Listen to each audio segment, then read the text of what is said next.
Hi guys, எல்லாரும் ஹாப்பியாக ஜாலியாக இருப்பீங்கன்னு நினைக்கிறேன். இன்றைக்கி நம்ம ஸ்மார்ட் நோட் சிஎம்ஏ இன்ஸ்டியூட் சேனலில் கம்பெனியால் வந்து ஒரு இம்பார்ட்டண்டான ஒரு கான்செப்ட் நம்ம பார்க்க போகிறோம். ஆக்சுவலாக போர்ட் ஆஃப் டேரக்டர்ஸ் அவங்களோட அப்பாயின்மெண்ட் அண்ட் ரெமுனரேஷன் பற்றி நீங்கள் ஆல்ரெடி ப்ரொவிஷன் எல்லாம் படிச்சிருப்பீங்க. ஸோ அந்த ப்ரொவிஷன் பேஸ் பண்ணி தான் நம்ம இன்னைக்கு கேஸ் கொஸ்டின் வந்து நம்ம பார்க்க போகிறோம். இந்த கேஸ் கொஸ்டின் பார்த்தீங்கன்னா எம்டிபி, ஆர்டிபி, சஜஸ்டடாக இது வரைக்கும் நிறைய தடவை வந்து கேட்டிருக்காங்க. ஸோ இந்த தடவை கேட்கறதுக்கு நிறைய வாய்ப்புகள் இருக்குது. So CA, CMA, inter and final படிக்கிற ரெண்டு பேருக்குமே இது ரொம்ப யூஸ்ஃபுல்லாக இருக்கும். சிஎஸ்க்குமே இது ரொம்ப யூஸ்ஃபுல்லாக இருக்கும்.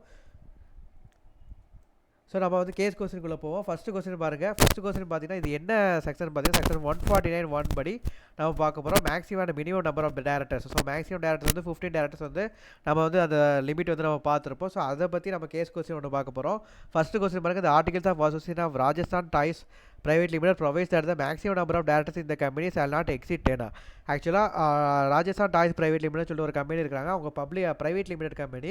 ஸோ அவங்களோட ஆர்டிகல்ஸ் ஆஃப் அசோசியேஷன் ஏஒஏல வந்து என்ன ஸ்பெசிஃபை பண்ணியிருக்காங்க அப்படின்னா நம்பர் ஆஃப் டேரக்டர்ஸ் வந்து லிமிட் வந்து 10 வரைக்கும் தான் அப்பாயிண்ட் பண்ண முடியும். அதுக்கு மேலே எக்ஸீட் ஆகக்கூடாது அப்படின்னு சொல்லிட்டு ஒரு லிமிட் வச்சிருக்காங்க.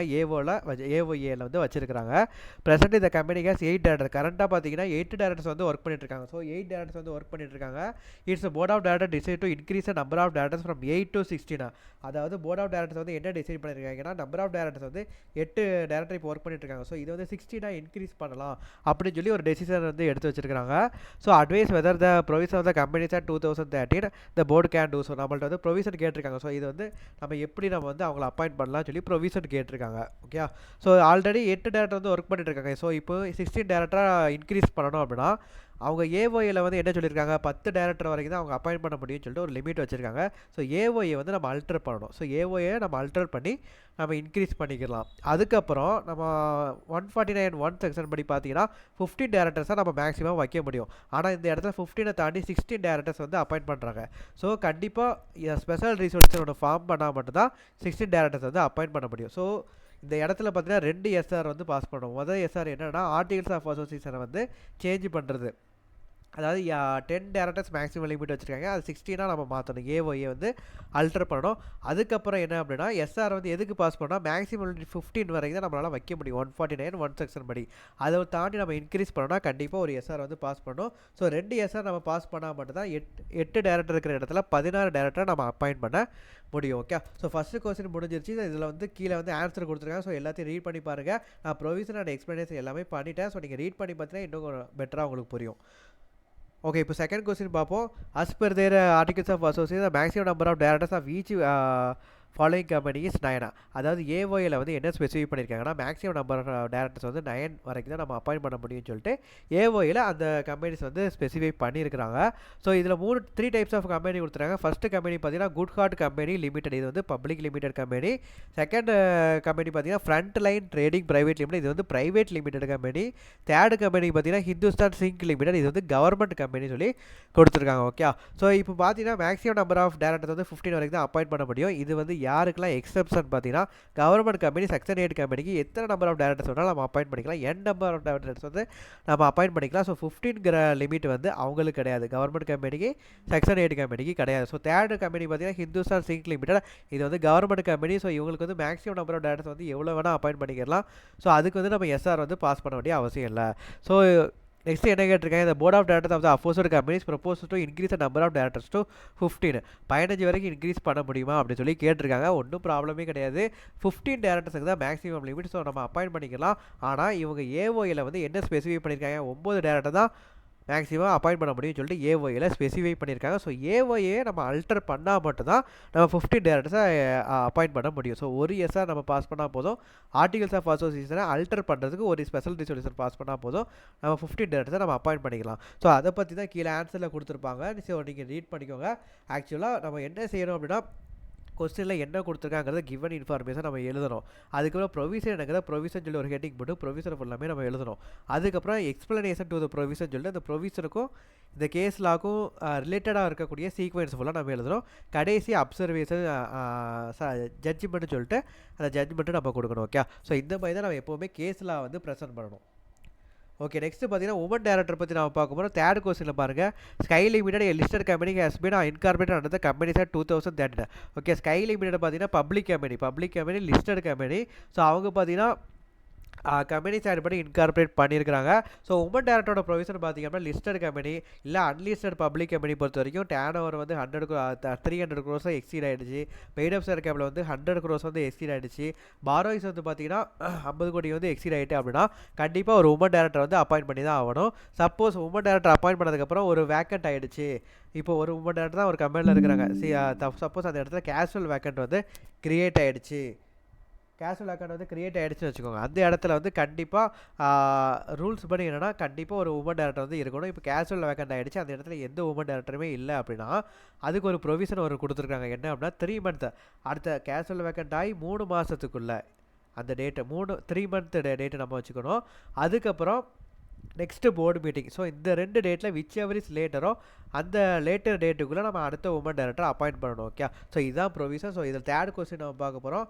தேர்ட் கொஸ்டின் பாருங்கள், sky limited listed company has incorporate under the company set and intermediate vacancy of woman director has arisen on 15th June 2018. Sky Limited வந்து லிஸ்டட் கம்பெனி, ஸோ கண்டிப்பாக ஒரு உமன் டைரக்டர் இருக்கணும்.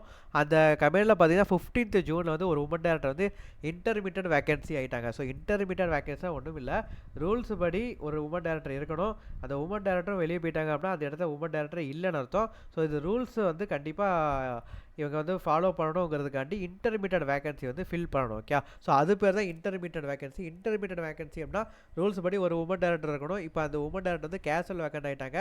So அந்த vacancy தான் நம்ம intermediate vacancy அப்படின்னு நம்ம சொல்லுவோம். ஓகே, ஸோ இதை வந்து நம்ம ஃபில் பண்ணுறதுக்கு ப்ரொவிஷன் பார்த்தீங்க அப்படின்னா ஒரு உமன் டைரக்டர் கண்டிப்பாக இருக்கணும்ல. ஸோ அவங்க வந்து கேஷுவல் வேகன்சி ஆகிட்டாங்க, அவங்க வெளியே போயிட்டாங்க. இந்த இடத்துல அடுத்த 3 மாதம் அந்த வேக்கண்ட் ஆகி 3 மாதம் அந்த டேட்டை நீ வச்சுக்கோங்க. அந்த டேட்டு அதுக்கப்புறம் அடுத்த போர்டு மீட்டிங், இந்த 2 டேட்டில் விச் எவர் இஸ் லேட்டரோ அந்த டேட்டில் வந்து ஒரு உமன் டைரக்டர் கண்டிப்பாக அப்பாயிண்ட் பண்ணணும். ஓகே, ஸோ இது ஆன்சர் நீங்கள் வாசி பார்த்துக்கோங்க. நெக்ஸ்ட் 4th கொஸ்டின் பாருங்கள், Sleeping Limited is listed company incorporated on 1st January 2018. The board of the directors the company decide to appoint woman director and resident director. அதாவது board of directors வந்து என்ன decide பண்ணியிருக்காங்கன்னா ஒரு woman director ஒரு resident director வந்து appoint பண்ணணும்னு சொல்லி decide பண்ணியிருக்காங்க. State whether it is mandatory for the company to appoint the director in is board. ஆமாம், மேண்டேட்டரி தான். ஆக்சுவலாக கம்பெனியில் பார்த்தீங்கன்னா ஒரு ரெசிடென்ட் டைரக்டர் கண்டிப்பாக இருக்கணும், ஒரு உமன் டைரக்டர் வந்து கண்டிப்பாக இருக்கணும். லிஸ்டட் கம்பெனியாக இருந்துச்சுன்னா ஒரு உமன் டைரக்டர் மேண்டேட்டரியாக அப்பாயிண்ட் பண்ணணும். ஓகே, ஸோ ரெசிடென்ட் டைரக்டர் பார்த்தீங்கன்னா எந்த டைப் ஆஃப் கம்பெனியாக இருந்தாலுமே அந்த கம்பெனிக்கு ஒரு ரெசிடென்ட் டைரக்டர் கண்டிப்பாக இருக்கணும். ஏன்னா போர்ட் ஆஃப் டைரக்டர்ஸ் ஒரு 10 போர்ட் ஆஃப் டைரக்டர்ஸ் இருக்கிறாங்க, எல்லாருமே ஃபாரினுக்கு போயிட்டாங்க, இந்தியாவில் யாருமே இல்லை அப்படின்னா இந்தியாவில் உள்ள பிஸ்னஸ் வந்து யார் மேனேஜ் பண்ண முடியும்? ஃபாரின்லேருந்து மேனேஜ் பண்ணுறது ரொம்ப கஷ்டம் தானே. ஸோ கண்டிப்பாக ஒரு ரெசிடென்ட் டைரக்டர் வந்து கண்டிப்பாக இருக்கணும். ஓகே, நெக்ஸ்ட்டு ஏ கொஸ்டின் பாருங்கள். ஏ கொஸ்டின் வந்து மேண்டேட்டரியான்னு கேட்டிருக்காங்க. ஸோ கண்டிப்பாக மேண்டேட்டரி அப்பாயிண்ட் பண்ணணும். ரெசிடென்ட் டைரக்டரை பொறுத்த வரைக்கும் எந்த கம்பெனிலனாலுமே மேண்டேட்டரி அப்பாயிண்ட் பண்ணணும். உமன் டைரக்டரை பொறுத்த வரைக்கும் லிஸ்டட் கம்பெனி பப்ளிக் லிமிட்டடில் டேர்ன் ஓவர் 300 கோடி எக்ஸீட் ஆகிடுச்சு, இல்லை பெய்ட் அப் ஷேர் கேபிள் 100 கோடி எக்ஸீட் ஆகிடுச்சுன்னா அந்த அன்லிஸ்டட் பப்ளிக் கம்பெனியில் உமன் டைரக்டர் வந்து கண்டிப்பாக அப்பாயிண்ட் பண்ணணும். ஓகே, ஸோ பி பாயிண்ட் பாருங்கள், what would be your answer in case of the company is non listed company அந்த board of director decide not to have the woman director இந்த கம்பெனிஸ் board. So இதில் பார்த்தீங்க அப்படின்னா company வந்து unlisted company. ஓகே, so unlisted company பொறுத்த வரைக்கும் அவங்களுக்கு வந்து த்ரெஷ்ஹோல்ட் லிமிட் உண்டு. டேர்ன் ஓவர் வந்து 300 கோடி எக்ஸீட் பண்ணியிருக்கணும். பெய்ட் அப் ஷேர் கேபிட்டல் வந்து